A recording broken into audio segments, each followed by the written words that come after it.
नमस्कार, मी प्रदीप नडणकर. आपण पाहत आहात इंद्रधनुष्य. तृणमूलच्या खासदार महुआ मोइत्रा यांची खासदारकी रद्द करण्याचा निर्णय लोकसभेत बहुमतानं पारित करण्यात आला.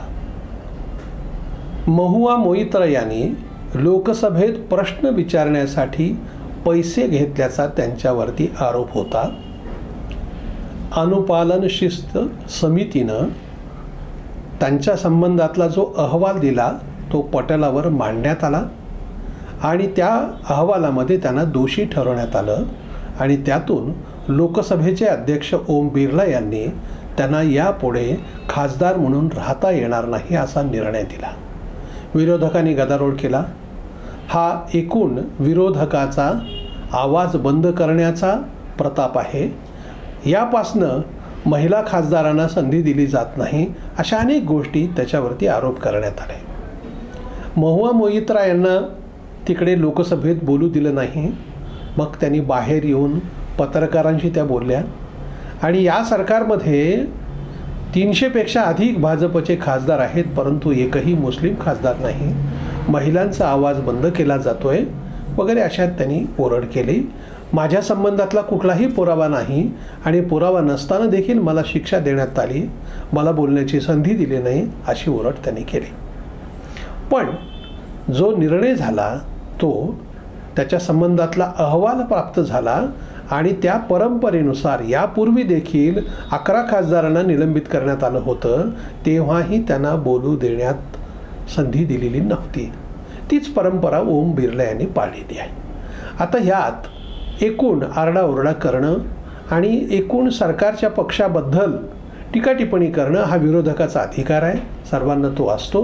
आणि त्यामुळे महुआ मोइत्रा बोलत असतील, तृणमूल असेल किंवा काँग्रेसची मंडळी असतील बोलत असतील, ते स्वाभाविक आहे, कारण विरोधकांच्या बाजूनं उभं राहणं हे त्यांचं काम आहे.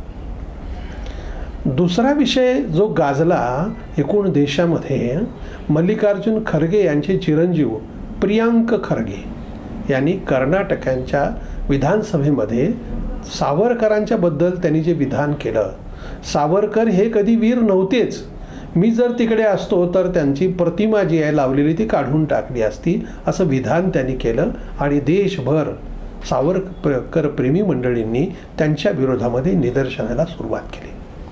आता प्रियांक खरगे यांचं जे काही वक्तव्य आहे ना ते कशातून असतं, कारण त्यांचे जे मूळ नेते आहेत काँग्रेसचे राहुल गांधी यांनी किती गोंधळ घातला, किती वेळा त्यांच्याबद्दल आरडाओरडा झाली.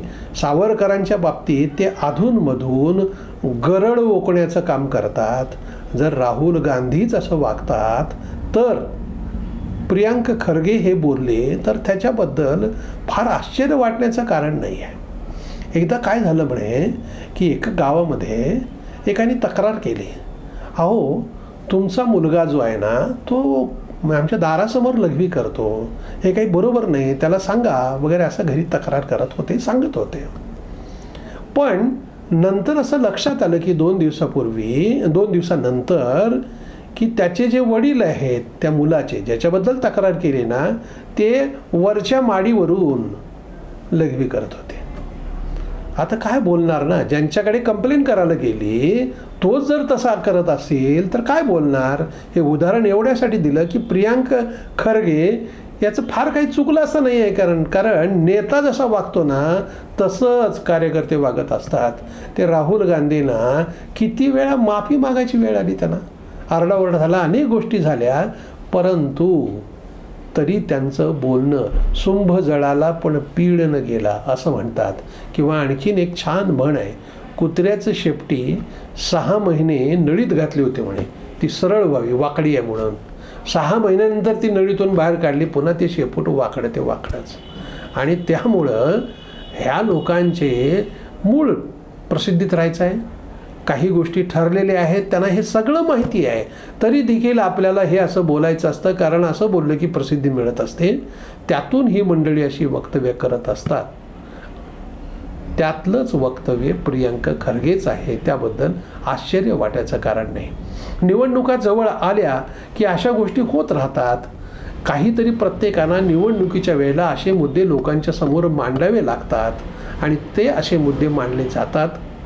परंतु ह्या ज्या 2 घटना आहेत त्या खरंच एकूण आपलं समाज मानस कसं बिघडत चाललं आहे, लोक कशा पद्धतीनं कुठल्या खालच्या पातळीत येऊन आपल्यावरती काही झालं की काहीही बोलायला लागतात, त्याचं हे एक प्रातिनिधिक उदाहरण आहे.